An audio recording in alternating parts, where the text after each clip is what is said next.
Bonjour, c'est Anarag avec vous. Donc aujourd'hui, je vais corriger le premier exercice de la première session 2018 chimie.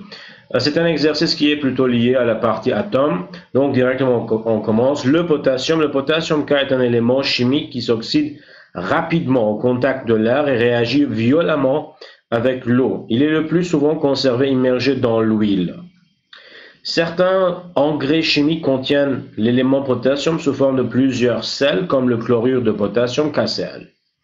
En se référant au texte, justifiez la conservation du potassium dans l'huile. Donc, pourquoi on conserve le potassium dans l'huile? Très simple, vous allez dire que parce que l'élément qui est le potassium ici, K, va réagir ou bien s'oxyde rapidement en contact de l'air et réagit violemment avec de l'eau. Voilà, c'est la justification pour laquelle il faut mettre l'huile dans le potassium dans de l'huile. La charge relative du nuage électronique d'un atome de potassium est égale à 19 moins. En déduire la charge relative du noyau d'un atome de potassium. Pour cette question, d'abord, puisqu'ils sont en train de vous demander à propos de l'atome, vous allez dire que l'atome est électriquement neutre. L'atome étant électriquement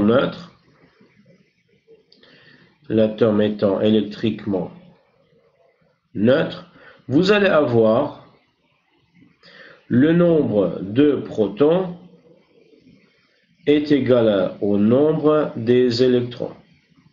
Nous, on a la charge du nuage, c'est 19 moins, donc il faut avoir en face 19 plus dans le noyau pour avoir l'équilibre des charges, pour que l'atome reste tout à fait électriquement neutre. Voilà pour cette partie. Montrez que le numéro atomique de l'élément potassium est 19, sachant que la charge relative d'un proton est 1 plus. Maintenant, 19 plus, on sait que, ça c'est 2,2, la charge relative d'un proton c'est 1 plus.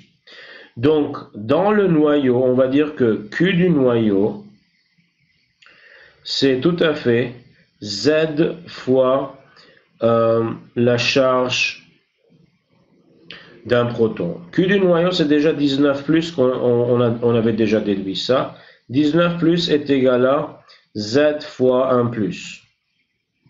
Donc Z est égal à 19. Comme ça, je vais pouvoir trouver le nombre de protons que j'ai. Bien sûr, le nombre de protons, ça représente le numéro atomique qui est Z.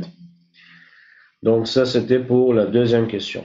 Le document 1 représente le schéma du transfert d'un électron de niveau d'énergie de valence d'un atome de potassium à celui de l'atome de chlore. Donc vous remarquez qu'il y a un électron qui est en train d'être transféré à l'atome de chlore. En se référant au document 1, répondre aux questions suivantes. Indiquez la valence de l'atome de chlore. Donc, d'après la représentation de Lewis de l'élément chlore, vous remarquez qu'il y a juste un seul électron célibataire. Un seul électron célibataire, ça veut dire que sa valence est égale à 1. Le nombre d'électrons qui sont transférés, perdus ou bien gagnés, ou mis en commun, ça représente la valence. Dans ce cas, c'est un électron, donc c'est valence 1. Précisez la colonne, le groupe de l'élément chlore dans le tableau périodique. Donc, pour le chlore, vous allez remarquer qu'il y a 1, 2, 3 doublés non liants. Ça fait 6 plus 1, ça fait 7. 7 électrons périphériques. Donc, vous avez 7 électrons sur la couche périphérique. Ça indique quoi? Ça indique que c'est la colonne 17 ou bien c'est groupe qui est 7.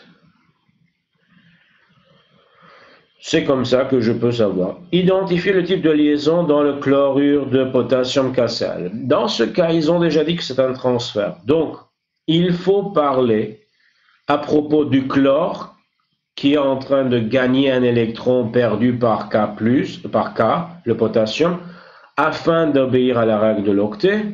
Et de la même façon, K est en train de perdre cet électron pour obéir à la règle de l'octet. À ce moment-là, il y a K+, et c'est allemand, les deux ions qui se forment, un transfert d'électrons, une attraction mutuelle va générer une liaison ionique. 4. Le potassium et le dichlore réagissent ensemble pour produire le chlorure de potassium selon la réaction suivante. 2K plus Cl2 donne 2KCl. On vérifie en utilisant le nombre d'oxydation que la réaction entre le potassium et le dichlore est une réaction d'oxydoréduction, donc c'est une réaction redox. Ils ont donné le nombre d'oxydation du potassium K dans KCl est plus 1. Ok, donc on va reprendre cette équation, on va étudier suivant le nombre d'oxydation pour voir si c'est une oxydoréduction. Donc vous avez 2K plus Cl2 qui donne 2KCl. 2K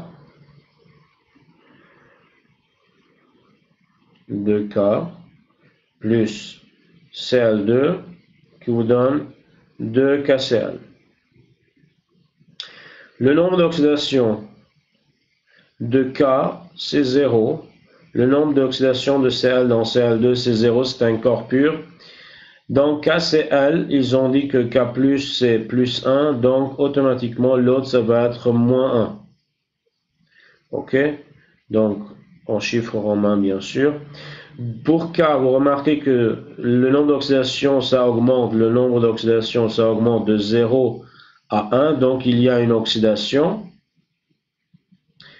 Alors que pour le Cl2, ça diminue de 0 jusqu'à moins 1. Le nombre d'oxydation diminue, donc il y a une réduction.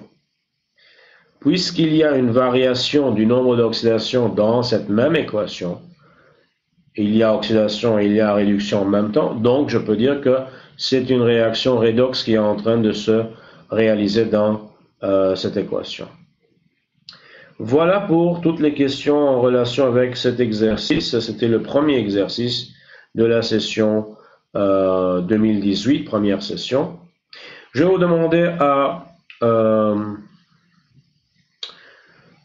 s'abonner à ma chaîne de YouTube, comme ça vous allez être notifié à chaque fois que je mette d'autres vidéos à propos d'autres sessions. En plus, je suis en train de partager avec vous mon Instagram et Facebook account. Vous pouvez m'écrire ou bien vous pouvez juste mettre une comment. Voilà, c'était ça pour aujourd'hui et on se revoit la fois prochaine.